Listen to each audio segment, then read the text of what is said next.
कोना कौन बता लो कर वहीं कर। बाबा देखी ना इनका का होल बा। उठाओ तो हम देखी भला का भइल बाटे।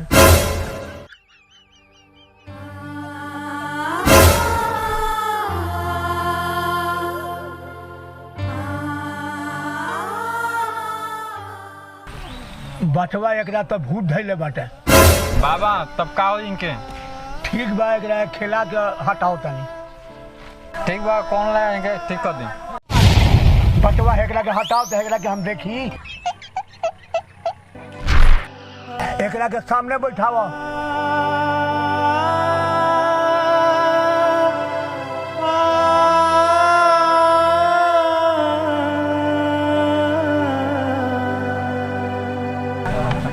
अरे तोर का नाम है बोल।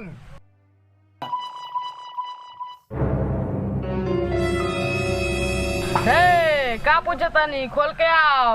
ए बचवा खोल के ना खुल के बुलाओ। बाबा गलती हो गई ला।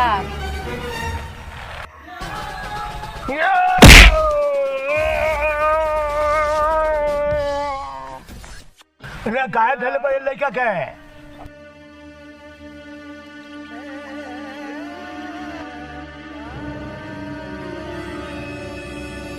हमारा माटी पर बैठ के फ्री फायर खेलत रहला। हम देखत रहनिया बड़ी बढ़िया गेम रबा। हमहू खेलब। ते केंगा खेलबे? पूजा ले लड़का के छोड़। हम जोन मांगम जोन देबा।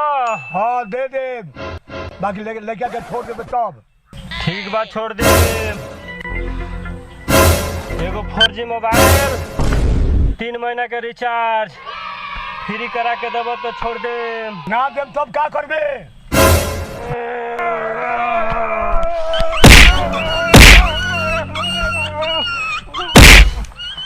छोड़ के मंगाओ तनी। छोड़ दे मंगाओ तनी। रे फटकुआ रे जल्दी लेके आ मांगो त तो। बाबा रोकियो अबे जल्दी हम लेके आओ तनी। जल्दी ले आ। ए अभी ना ली बाबा ली। ले हाय भाई लड़का के छोड़ दी है। ले मोबाइल।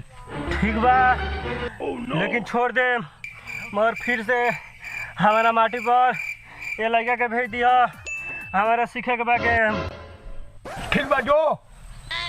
हाँ